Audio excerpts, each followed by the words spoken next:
It's my pleasure to present to you this year's baccalaureate speaker, Miss Shauna Marshall.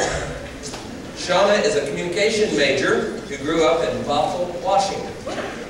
During her time at Northwest, she has served as the captain of the women's soccer team for 3 years, earning all conference honors every year and achieving academic conference honors each year as well.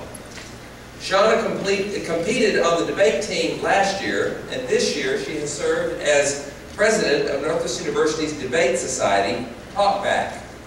She has served as a small group leader since her first semester at Northwest University and has been an orientation leader.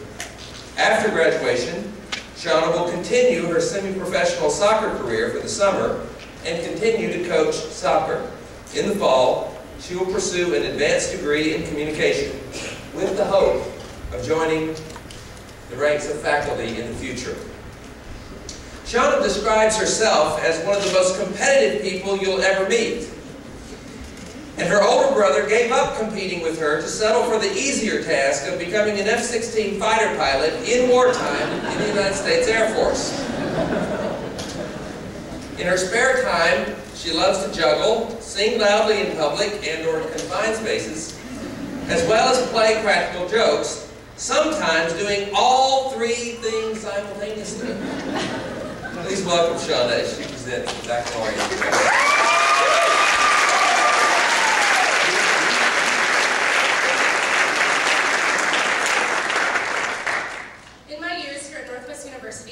I've learned how to do life. I've learned how to deal with death and how to welcome new birth. I've studied with you, worked with you, presented with you. I've played alongside you and competed against you. I've shared meals, shared stories, shared rides. I've learned that a 12-egg omelet, a good friend, and a night at Beth's Cafe is better than any money you'd spend at therapy. I've learned that although football in the apartment's parking lot may be fun, inevitably cars will get hit. Sorry if it was yours. I've learned that running from a security guard only makes them drive faster, and I think you've done something wrong. I have survived oral exams from the Debbie Pope, the surprising snow days this year, and graduating without a ring on my finger. Well, almost graduating. From my professors, I've learned wisdom, love, and joy. A number of them have earned my deepest respect and have become more like friends to me than just people behind the podium. And I believe I've become more to them than just another name on an attendance sheet. They have shared more than their knowledge of history, communication, biblical literature, business, or grammar. They have shared their lives. And in doing so, have become a meaningful part of mine. And for that, I am profoundly thankful. Graduates, we've completed all the necessary requirements to receive our degrees. We've earned them through late nights, early mornings, and all-nighters.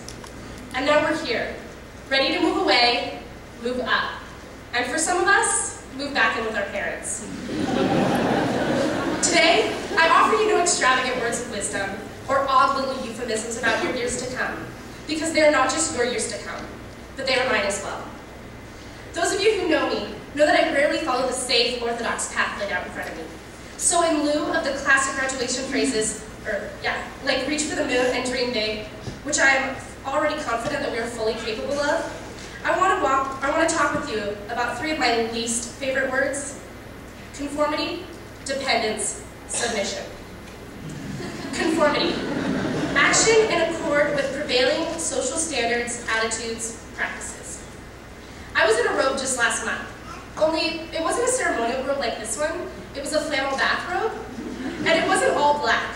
It was lime green with little bright red lobsters crawling all over it. And I wasn't delivering a speech to my peers. I was grocery shopping at Safeway with friends in the middle of the day. I wore the robe for many different reasons. It was new, it was comfortable, it was funny. But I wore it mainly because I wanted to know what it felt like to wear a robe in public.